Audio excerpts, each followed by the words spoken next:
तो students, periodicity में आज हम एक दूसरी प्रॉपर्टी पढ़ेंगे एलिमेंट की, जिसका नाम है आयोनाइजेशन एंथैल्पी, जिसे हम आयोनाइजेशन पोटेंशियल भी कहते हैं। देखो क्या होती है आयोनाइजेशन एंथैल्पी, या इसका ट्रेंड क्या होता है पीरियोडिक टेबल में, किस तरह लेफ्ट टू राइट जाने पर या ग्रुप में अप टू डाउन आने पर क्या ये बढ़ती है, किस तरह से ये घटती है। तो वो सब जानने से पहले हमें ये जानना होगा कि एक्चुअल में आयोनाइजेशन एंथैल्पी होती क्या है। तो देखो, ionisation enthalpy it is the amount of energy, एक तरह की एनर्जी है विच इज रिक्वायर्ड, जो हमें चाहिए to remove an electron from the atom. आपको किसी एटम से इलेक्ट्रॉन बाहर निकालना है, तो जो एनर्जी आप उसे दोगे, ओके, एनर्जी से इलेक्ट्रॉन एक्साइटेड होकर बाहर आएगा, तो जो एनर्जी आप उसे दोगे उस एनर्जी का अमाउंट ही आयोनाइजेशन एंथैल्पी कहलाता है। ओके, तो हम यहाँ देख सकते हैं it is the amount of energy required to remove an electron from an isolated gaseous atom. Isolated gaseous atom, gaseous यानी जब वो अपनी आयोनिक फॉर्म में, यानी उसने किसी के साथ बॉन्डिंग नहीं की हुई है, ठीक है, तो उसे हम गैसियस एटम कहते हैं। तो उस गैसियस एटम से निकालना है आपको, ओके, तो उसे हम नाम देंगे, कौन सी एनर्जी है, ionisation enthalpy. Okay, it is measured in kilojoule पर मोल, इसकी वैल्यू किलोजूल पर मोल में आप मेजर करते हो। It's value is always positive. Obviously जब आप एनर्जी दे रहे हो तो डेल एच की वैल्यू हमेशा पॉजिटिव आएगी। ओके, फर्स्ट आयोनाइजेशन एंथैल्पी का मतलब क्या होता है, remove one electron from atom. आपको वन इलेक्ट्रॉन, या आप कह सकते हो फर्स्ट इलेक्ट्रॉन। जब आपको किसी एटम से पहला इलेक्ट्रॉन निकालना है एनर्जी देने के बाद, तो वो जो एंथैल्पी आपने दी है उसको आप फर्स्ट आयोनाइजेशन एंथैल्पी कहोगे। तो second ionization enthalpy remove second electron from the atom. Okay, अब एक चीज नोट करने वाली है यहाँ पर कि the value of second ionization enthalpy is higher than first ionization enthalpy. क्या रीजन हुआ, इन्होंने कहा कि आपने इलेक्ट्रॉन को एनर्जी दी आपने, ठीक है, पहला इलेक्ट्रॉन निकालने के लिए, उसके बाद फिर जब पहला इलेक्ट्रॉन निकल गया उसमें से, तो वो किस में कन्वर्ट हुआ, इलेक्ट्रॉन लूज करके ऑब्वियसली केटायन में, पॉजिटिवली चार्ज में कन्वर्ट हुआ। तो उसका जो न्यूक्लियस का चार्ज है वो और बढ़ गया। तो उस बढ़े हुए न्यूक्लियर चार्ज में से अब आपको सेकेंड इलेक्ट्रॉन निकालना है, तो it will be difficult for you. तो हम कह सकते हैं कि हमें ज्यादा एनर्जी देनी होगी, ठीक है। तो यहाँ पर ये कंसेप्ट हमारा क्लियर होता है कि जो फर्स्ट आयोनाइजेशन एंथैल्पी है उसके कंपेयर में सेकंड आयोनाइजेशन एंथैल्पी की वैल्यू हायर होती है। ओके, यहाँ लिख सकते हो आप, because it is difficult to remove an electron from the cation. Cation कब बनेगा, इलेक्ट्रॉन लूज करने के बाद। Okay, due to increase nuclear charge, क्योंकि केटायन पर न्यूक्लियर का चार्ज बढ़ जाता है, इलेक्ट्रॉन तो कम होते हैं बट न्यूक्लियर का चार्ज स्टिल रिमेन उसी पोजीशन में रहता है, दैट्स व्हाई। तो यहाँ आप देख सकते हो हमारे पास कोई एलिमेंट ए था, ओके, उसको हमने एनर्जी दी और उसने अपना इलेक्ट्रॉन लूज किया, किसमें कन्वर्ट हो गया, ए प्लस में, एक इलेक्ट्रॉन लूज किया, दैट्स व्हाई +1 चार्ज आएगा। तो जो एनर्जी हमने दी थी उसको फर्स्ट आयोनाइजेशन एंथैल्पी से शो करेंगे। फिर उसके बाद वो ए प्लस बन गया, तो आप एटम में से तो निकालोगे नहीं इलेक्ट्रॉन, क्योंकि वो ए प्लस में यानी केटायन में कन्वर्ट हो गया। तो आप उस केटायन से आपने जो इलेक्ट्रॉन निकाला, ओके, तो आपने जो एनर्जी दी इलेक्ट्रॉन निकालने के लिए उसे आप सेकंड आयोनाइजेशन एंथैल्पी कहोगे, और हमारा केटायन A+2 में कन्वर्ट हो जाएगा। क्लियर होती ना ये चीज। अब हम जब जान चुके हैं कि आयोनाइजेशन एंथैल्पी होती क्या है, हमारा कंसेप्ट अच्छे से क्लियर हुआ। अब हम बात करेंगे उन फैक्टर्स की जिन पर की आयोनाइजेशन एंथैल्पी डिपेंड करती है। उन फैक्टर्स को जानने के बाद ही हमें पता चलेगा कि एक्चुअल में इसका ट्रेंड क्या है पीरियोडिक टेबल में, कैसे ये लेफ्ट टू राइट जाने पर कम होगी या बढ़ेगी, वो चीज हम बाद में डिस्कस करेंगे। पहले हम फैक्टर पढ़ लेते हैं जिन पर आयोनाइजेशन एंथैल्पी डिपेंड करती है।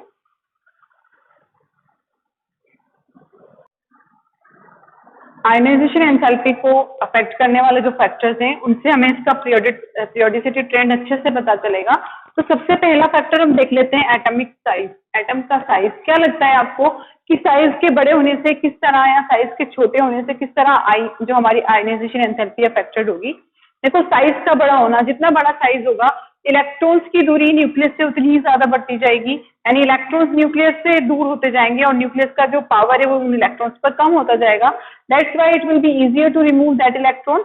तो कम एनर्जी पर ही वो इलेक्ट्रॉन बाहर आ जाएंगे। तो हम कह सकते हैं कि एटम का साइज जितना बड़ा होगा उतनी ही आयोनाइजेशन एंथैल्पी की वैल्यू कम होगी, यानी इलेक्ट्रॉन को हमारे लिए निकालना बहुत ईजी हो जाएगा।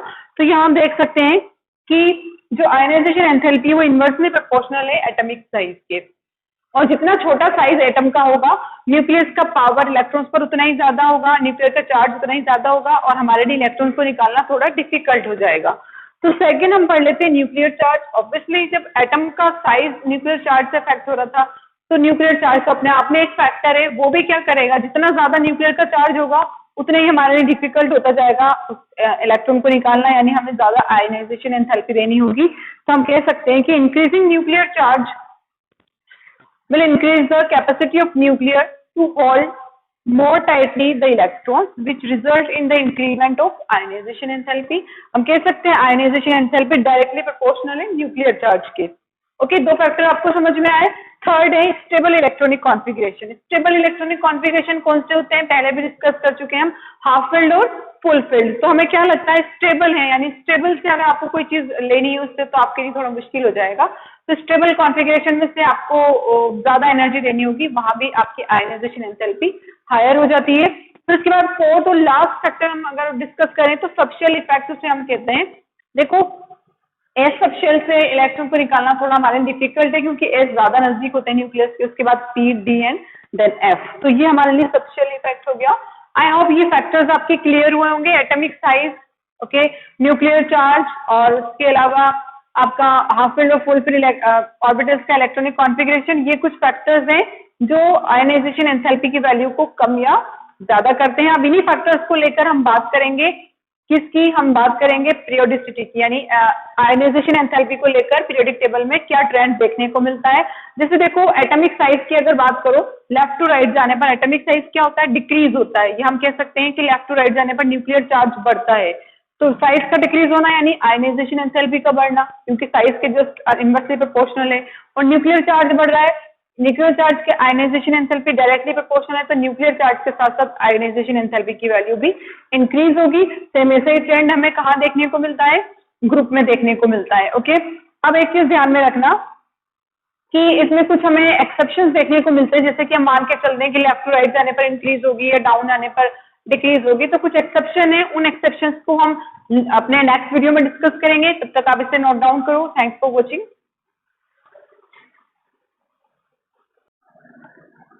तो अब बात कर लेते हैं हम इसमें आयनाइजेशन एंथैल्पी में मिलने वाले ट्रेंड की। तो देखो along the period ongoing left to right ionization enthalpy increases due to increasing nuclear charge। obviously nuclear charge बढ़ रहा है तो ionization enthalpy बढ़ रही है। और अगर ग्रुप की बात करो, ongoing down the group size will increases which makes easy to remove electron which is result in the lower ionization enthalpy। ये दो ट्रेंड हमें समझ में आते हैं। लेफ्ट टू राइट जाने पर IE की वैल्यू बढ़ रही है और डाउन द ग्रुप आने पर इसकी वैल्यू कम हो रही है। एक्सेप्शन हमें इसमें देखने को मिलेंगे। जैसे हम सेकंड पीरियड की अगर बात करें तो देखो सेकंड पीरियड में हमने पढ़ लिया कि लेफ्ट टू राइट जाने पर इंक्रीज होता है, तो हमें कुछ ऐसा एक्सपेक्टेड वैल्यू मिला था, lithium, beryllium, boron, carbon, nitrogen, oxygen, fluorine और नियॉन। तो हमने अपनी एक्सपेक्टेशन के अकॉर्डिंग इस तरह का आयनाइजेशन वैल्यू का इंक्रीजिंग ऑर्डर बनाया। जबकि हमें रियल वैल्यू क्या मिलती है, यहाँ देखो आप इलेक्ट्रॉनिक कॉन्फ़िगरेशन अगर इनका देखते हो तो बेरिलियम का 2s2 है और नाइट्रोजन का 2p3 आ रहा है, यानी दोनों के केस में क्या आ रहा है, half filled stable electronic configuration है जो इनको स्टेबल बनाएगा, जिस वजह से इनकी आयनाइजेशन एंथैल्पी की वैल्यू हायर हो जाएगी और हमें कुछ इस तरह का फ्लिप देखने को मिलेगा। बेरिलियम की वैल्यू अब बोरॉन से हायर हो जाएगी, ओके, और यहाँ नाइट्रोजन की वैल्यू ऑक्सीजन की आयनाइजेशन एंथैल्पी से हायर हो जाएगी। अब इस तरह का जो एक्सेप्शन है हमें थर्ड पीरियड में भी देखने को मिलता है और ग्रुप में भी देखने को मिलता है, उन्हें भी हम डिस्कस करेंगे, आप इन्हें नोट डाउन करो।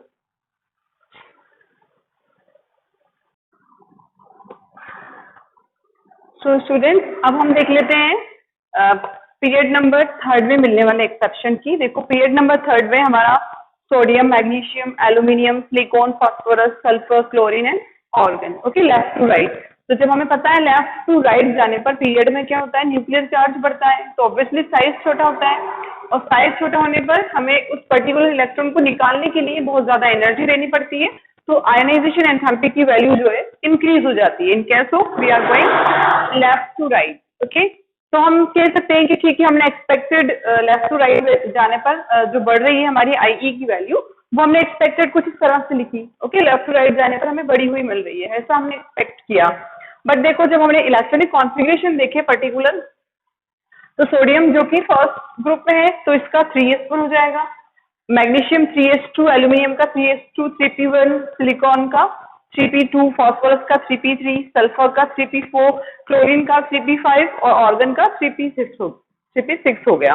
ओके, तो स्टेबल कॉन्फ़िगरेशन आपको कौन सा लगता है, हाफ फिल्ड और फुल फिल्ड? तो इनमें से किन के हाफ फिल्ड या फुल फिल्ड आ रहा है? एक तो ये मैग्नीशियम है, इसका फुलफिल्ड है 3s2, और उसके अलावा फास्फोरस के केस में 3p3। ये फुल हाफ फिल्ड और फुल इलेक्ट्रॉनिक कॉन्फ़िगरेशन का एग्जांपल है, ऑर्गन का भी। Okay, fully filled electronic configuration है। तो मैंने एक फैक्टर और बताया था कि जब इलेक्ट्रॉनिक कॉन्फ़िगरेशन हाफ फिल्ड या फुल फिल्ड होता है तो वो स्टेबल पोजीशन में होता है। तो उस स्टेबल पोजीशन में से भी अगर आपको इलेक्ट्रॉन बाहर निकालना है, ओके, इनकी स्टेबिलिटी हायर है, इलेक्ट्रॉन रिमूव करना है, तो you have to provide more energy. That's why they will show higher value ionization enthalpy. तो हमें यहाँ पर कुछ एक्सेप्शन देखने को मिलेंगे। इन तीनों की वैल्यू इनसे बाद आने वाले, ठीक है, इसके बाद आने वाले एलिमेंट के कंपेयर में हायर हो जाएगी। ओके, तो यहाँ पर कुछ स्लिप हमें देखने को मिलेंगे। जैसे यहाँ अगर मैग्नीशियम और एल्यूमिनियम से हम पहले बात कर रहे थे तो हमें लग रहा था एल्यूमिनियम की आयोनाइजेशन एंथैल्पी हायर होगी, बट अभी किसकी दिख रही है आपको? ऑब्वियसली मैग्नीशियम की। तो यहाँ पर एक स्लिप देखने को मिलेगा। और फास्फोरस और सल्फर में से अगर हम बात करते हैं तो लेफ्ट बैठ जाने पर सल्फर राइट में आता है, तो हमें लगा कि सल्फर की हायर होगी, और जब हमने इलेक्ट्रॉनिक कॉन्फ़िगरेशन देखा तो स्टेबल इलेक्ट्रॉनिक कॉन्फ़िगरेशन फास्फोरस का था। दैट्स व्हाई यहाँ पर भी एक स्लिप देखने को मिलेगा। और ऑर्गन की तो है ही सबसे हायर, ओके, उसमें कोई चेंज नहीं होगा। तो रियल वैल्यू हमें क्या देखने को मिली? सोडियम अपनी जगह पर है, एल्यूमिनियम और मैग्नीशियम में एक स्लिप देखने को मिला, फिर सिलिकॉन अपनी जगह पर था, और हमें सल्फर और फास्फोरस में से एक स्लिप देखने को मिला। सल्फर की कम हो गई, फास्फोरस की due to stable configuration phosphorus की हायर हो गई। उसके बाद क्लोरीन तो है ही अपनी जगह पर, और ऑर्गन सबसे टॉप पर है। तो ये कुछ एक्सेप्शन थे जो कि ग्रुप पीएच सेकंड और थर्ड में हमें देखने को मिले। अब हम ग्रुप में मिलने वाले एक्सेप्शन देख लेते हैं। जैसे कि ग्रुप 13 की अगर आप बात करो, ग्रुप 13 में आता है boron family, boron, aluminium, gallium, indium और हेलियम। ओके, ग्रुप में जा रहे हैं। हमें पता है कि ग्रुप में ऊपर से नीचे आने पर क्या होता है? साइज बड़ा होता है, और ऑब्वियसली जितना बड़ा साइज होगा it will be easier for you to remove the electron more easily. तो आउटर शेल का इलेक्ट्रॉन आप आसानी से निकाल सकते हो क्योंकि न्यूक्लियस का चार्ज वहां पर कम हो रहा है due to larger size. Okay, तो हमारी एक्सेप्शन क्या थी, सॉरी हमारे एक्सपेक्टेशन क्या थी? हमें उम्मीद थी कि हम जब नीचे की तरफ जाएंगे साइज बड़ा होने की वजह से IE की वैल्यू यानी आयोनाइजेशन एंथैल्पी की वैल्यू क्या होगी? कम होगी। तो हमने ये एक्सपेक्टेड यहाँ पर लिखा। ओके, इस तरह से कि बोरॉन की सबसे हायर, तो एल्यूमिनियम की उससे कम, गैलियम की उससे कम, इंडियम की उससे कम, हेलियम की सबसे कम हमें देखने को मिलेगी।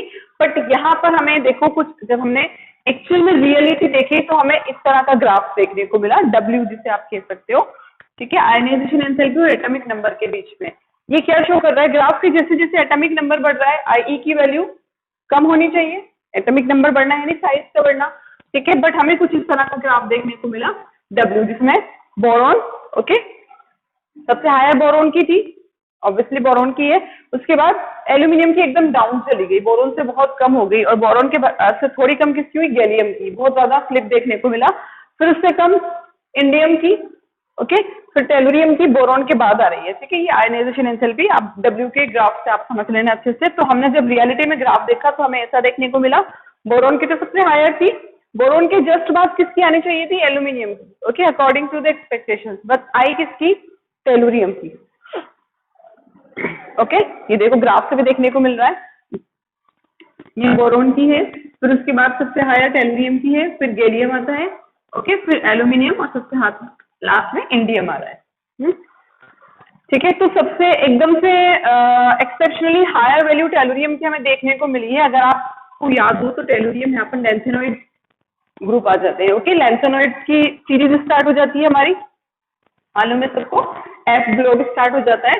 तो लैंथेनोइड जब आप पढ़ोगे तो वहां आप देखोगे कि लैंथेनोइड जैसे ही आते हैं तो उनमें जो इनर, जो लास्ट वाला इलेक्ट्रॉन है वो इनर से भी इनर शेल में, लास्ट में नहीं, लास्ट शेल में नहीं फिल होता, इनर से भी इनर F शेल में इंसर्ट होता है। जी आप अच्छे से क्लियर करेंगे, हम आगे जब पढ़ेंगे, इनर से भी इनर शेल में इंसर्ट होता है।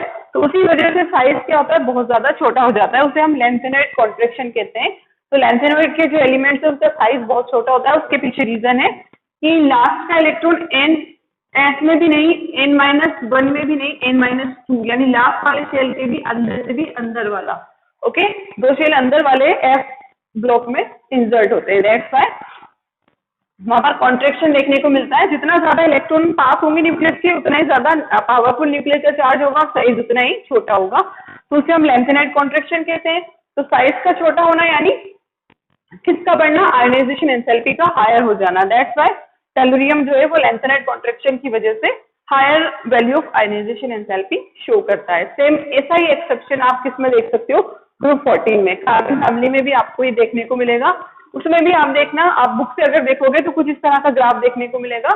ओके, कार्बन सिलिकॉन, आप जो कार्बन फैमिली उसमें देखना आपको क्या एक्सेप्शन देखने को मिलता है, बुक से उसे नोट डाउन करना। नहीं समझ में आता तो फिर मुझसे पूछना। क्लियर होती है चीज? लेंथेनाइल कॉन्ट्रैक्शन और क्या है एक्चुअल में, मैं आपको अच्छे से समझा दूंगी, मैं आपको व्हाट्सएप कर दूंगी मैं आपको उसके बारे में, छोटा सा टॉपिक है। ओके, अभी आपके काम का नहीं है वो टॉपिक, जब 12th में जाओगे तो बहुत अच्छे से उसको पढ़ोगे।